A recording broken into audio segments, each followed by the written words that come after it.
I've been updating our comms plan, and one of the things I realized was kind of deficient is while we do have pace plans and lost comms plans, all that stuff is in there.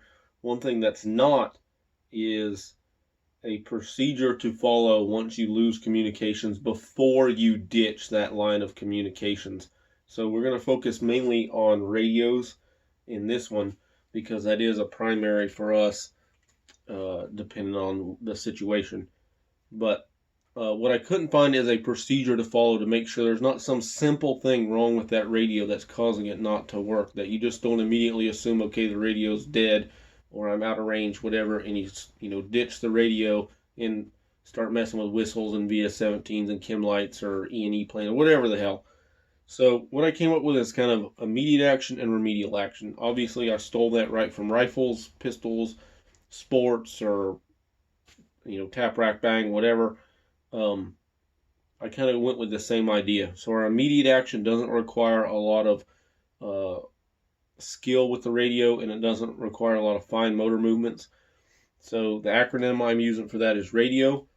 Ensure the radio is turned on. Make sure the antenna is connected and undamaged. Double check the hand mic connections. It could be as simple as you're running headphones and some plug somewhere is unplugged, so you're just not hearing them reply, or you're not transmitting because something is unplugged. You're pressing your PTT, but it's not transmitting. Increase your radio volume. Your button and or knob for your volume might be down. You're not hearing the reply. And verify you're on the correct frequency. A lot of the HTs we're using have two frequency displays on the front, an A and a B. Make sure you have the right frequency selected and that it is actually the right frequency you're supposed to be on. So that's the immediate action. If you have time and opportunity to go to remedial action, we want to remove all hand mics, anything external. That way we're just writing those, we're taking those out of the equation as something that could be wrong. A lot of us are using inexpensive hand mics, earmuffs, earbuds, wires, cable kits, whatever. Let's just unplug those and use the radio itself, and then we know that none of those things are the problem. Elevate your antenna. Almost every HT any of us are using are going to be VHF, UHF radios. They're going to be line of sight. Obviously, the higher we get that antenna, the further range we're going to get out of that radio. A larger or better antenna.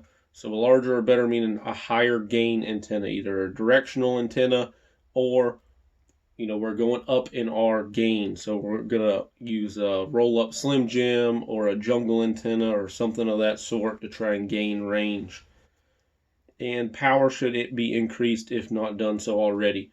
So let's say you're running a team radio on low power because you're trying to keep your signal down as small as possible, but now you've lost communications. Let's bump that up to high and try and get that signal out the best we can. The reason I didn't include power in immediate action is this is something that I don't want immediate action to be fine motor skills going into menu settings and adjusting power, etc., etc. I think that's more of a remedial action. Immediate action is somebody's getting ready to chop my head off. I need to do something. So maybe at that point I need to be blowing a damn whistle or some shit. I don't know. I'm not saying this is exactly how it should be. I couldn't find anything like this online, so I'm kind of putting it out there, hoping you guys will share it and chime in if you're radio guys or if you're into this kind of stuff on some of your thoughts. But basically, this is my thought on what should be done before we write off our radios on our pace plan.